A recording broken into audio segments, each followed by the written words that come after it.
After 10 years, the Bleach anime is coming back. Cool. And it premieres this October too. It will be streaming on Disney Plus. Cool. Uh-oh. I know a real cool when I hear one. That wasn't a real cool. But not be simulcast. Anyways, I'm gonna go cry in the bathroom. Peace out, homies! What's up, YouTube? When we first heard about Bleach coming back, it was one of the most exciting things to hear. Great news. But then the rumors about what's going to happen in terms of the streaming rights start to filter out.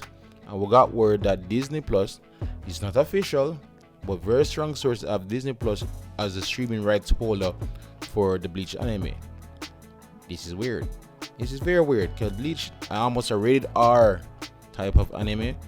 And Disney Plus, not only with their cute aesthetics and stuff, yes, they're getting more rated R movies and shows. It is also weird that they don't really have really much anime content on their platform. Except, you get this, they did have one exclusive rights to one very popular Japanese anime.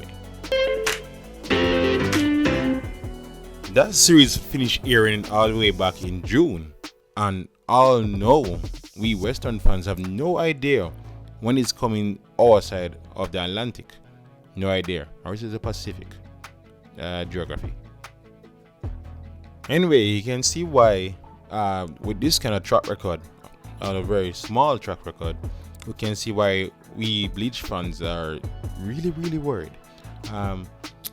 Because we also got from further credible source, James Hansen, that the Bleach anime is confirmed that it will not be simulcast.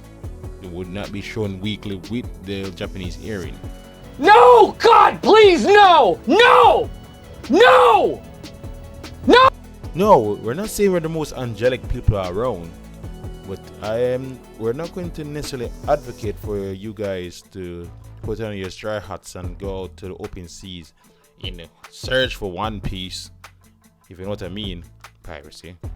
But we definitely hope, because it's not really confirmed yet, there's still hope, small hope, that the powers that be at Disney, Mickey, talking to you, that this will be not the case, and it will be airing along with the Japanese casting in 1 week at least. Please, Disney, please. So, here, hopefully it all works out. Thank you guys for listening to this Bleach fan rambling on about his concerns. I appreciate you all so much. For more thoughts on anything anime content, you can look at this next video here, where we'll look at the mini review roundup for Dragon Ball Super Hero.